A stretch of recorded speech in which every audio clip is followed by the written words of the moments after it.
வேதாகமத்தில் இருக்கிற தேவன் ஆசீர்வதிச்ச எல்லா பிள்ளைகளும் என்ன செஞ்சாங்க? சாட்சி பெற்றவர்கள். தேவன் அப்படிப்பட்டவர்களா இருந்து, ஆனா அவங்க தேவனால் அழைக்கிறதுக்கு முன்பாக அவங்க தகுதியற்றவர்களாக காணப்பட்டாங்க. ஆனா அழைத்த பிற்பாடு தேவன் என்ன செய்யறாங்க? அவ்வளவாய் மாற்றாங்க. தேவன் உங்களுடைய திறமையை பார்க்கல. தேவன் நம்முடைய திறமையை பார்க்கல. நம்ம தேவன் நம்முடைய திறமையை பார்க்காம நம்ம யாருமே நினைச்சிருக்க முடியாது, நம்முடைய சமூகத்துக்கு வந்திருக்க முடியாது. ஆனா யாரெல்லாம் தேவனுக்கு என்று நான் அர்ப்பணிக்கிறேன் யாரெல்லாம் ஒப்பு கொடுக்கிறோமோ அவங்களே தேவன் எடுத்து பயன்படுத்துகிறார்.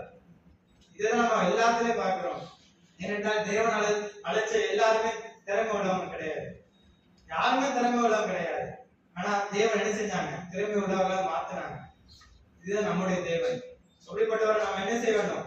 நம்ப வேண்டும். இதுதான் நம்ம முதல் வசனத்துல பார்த்தோம்.